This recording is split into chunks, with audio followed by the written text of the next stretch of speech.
Bus stand ખીચો ખીચ ભરેલું છે, પણ આપણી બસ અહીં 14 નંબર પર આવે. ભાઈ આપણા ગોધરાનું ક્રેન અહીંયા અમદાવાદમાં કામ કરે છે. જો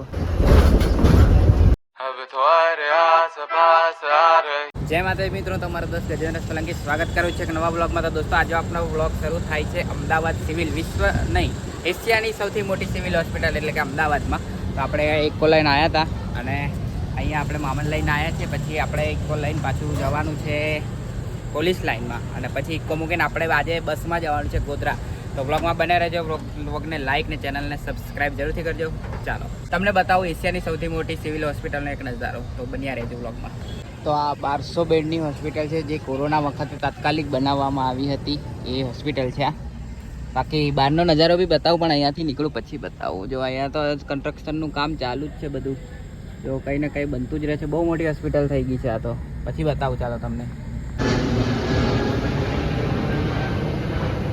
આપણે વોર્ડમાં જવાનું છે, તો ચોથા માળે છે વોર્ડ. તો આપણે લિફ્ટના સહારાથી ઉપર જતા રહીએ ફટાફટ. આવો કંઈક વોર્ડ છે, બધા ગેસ્ટ્રોના પેશન્ટ છે અને ગેસ્ટ્રો વોર્ડ છે.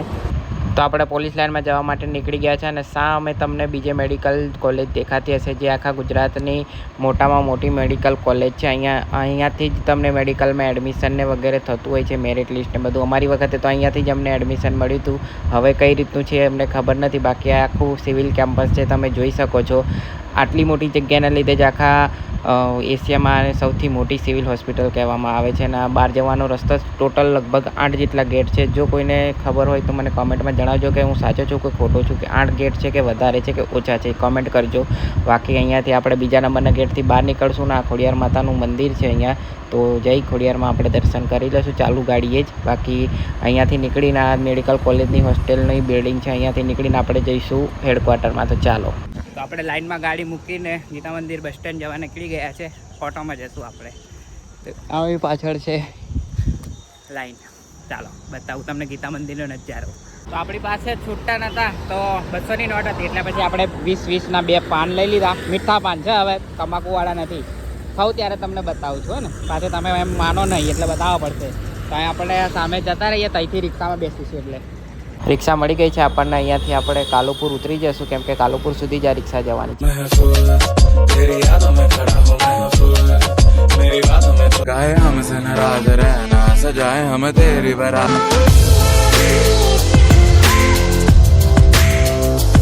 ભાઈ આપણા ગોધરાનું ક્રેન અહીંયા અમદાવાદમાં કામ કરે છે. જો CJ-70.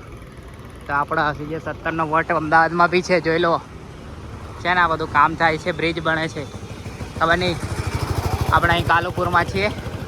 આ તો ચાલતો ચાલતો જતો તો મેં CJ-70ની ગાડી જોઈ એટલે પાછો બ્લોગ બનાવવા મળ્યો. હવે બહુ કામ થાય છે. આ તો ટ્રેનનું કામ થાય છે, શેનું કામ થાય છે ખબર નહીં. તો ગીતા મંદિર આવી ગયા છે. આના પાછળના ભાગે બસ સ્ટેન્ડ છે. તો આપણે હું બસ સ્ટેન્ડની આગળ જઈને તમને બતાવું. અહીંયા પબ્લિક જેટલી છે જોઈ લો. આવું કંઈક બસ સ્ટેન્ડ છે. જો કેટલું મોટું બસ સ્ટેન્ડ છે. અને બસની લાઈન જોઈ લો તમે. છેક સુધી બસની લાઈન છે અને પબ્લિક તો કેટલી છે જોઈ શકો છો.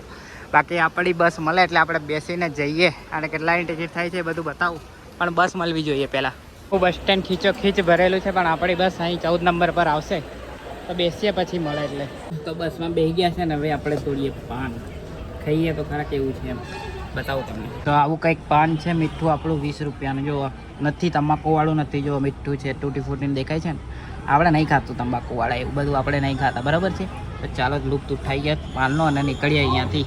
બસ તો મળી ગઈ છે. હવે 3:30 થાય છે એટલે 7-7:30 સુધી પહોંચી જશું. તો નીકળી ગયા છે આપણે અમદાવાદ બસ સ્ટેન્ડથી ગોધરા જવા માટે. તો હવે ચાલો પછી આગળ મળીએ. 148 રૂપિયાની આપણી ટિકિટ છે અને અમદાવાદથી ગોધરા ડિસ્ટન્સ છે 138 કિલોમીટર. તો આ છે આપણી મોટા ડેપોની બસ અને આ ટિકિટ છે આપણી. અહીંયા જો ટ્રાફિક જામ છે, કેમ કે ફાટક છે એટલે સામે બહુ ફૂલ ટ્રાફિક જામ છે. હવે અહીંયાથી નીકળતા જ 1.5 કલાક જેવું લાગશે સિટીની બહાર. અહીંયાથી તો નીકળી જશે, પણ સિટીની બહાર નીકળતા 1.5 કલાક જેવું થશે. પછી હાઈવેનો આપણે લુપ્ત ઉઠાવીએ, બરાબર.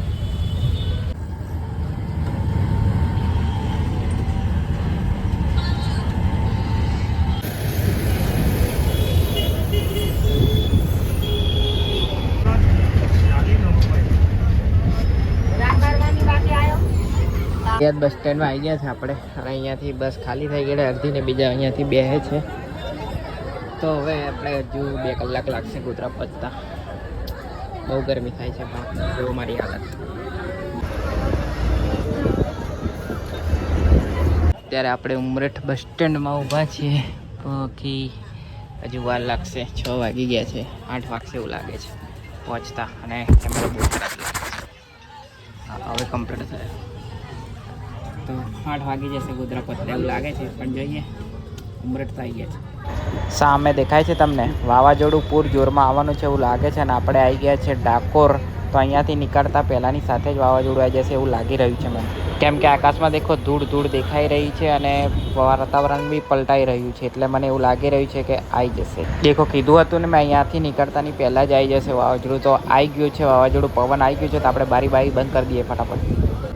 બસની સ્પીડ સ્લો કરી દીધી છે કેમ કે આગળ તમે જોઈ શકો છો કે માટી જ દેખાય છે. બાકી ગાડીઓની લાઇટ અને એવું કશું દેખાતું નથી એટલે ધીરે કરી દીધી છે સ્પીડ. અત્યારે આપણે અચાનક ક્યાંથી વાવાઝોડું આવી ગયું કંઈ ખબર જ ના પડી. અમદાવાદથી નીકળ્યા ત્યારે તો આકાશ કમ્પ્લીટ હતું પણ અહીંયા ડાકોરમાં આવીને તો બહુ ખરાબ થઈ ગઈ પરિસ્થિતિ. જોઈ લો હવે તો બસ જ ઊભી કરવાની નોબત આવી ગઈ છે કેમ કે આગળ કશું જ દેખાતું નથી. દેખો માટી ઉડી રહી છે બરાબર ને કશું જ 0 વિઝિબિલિટી થઈ ગઈ છે.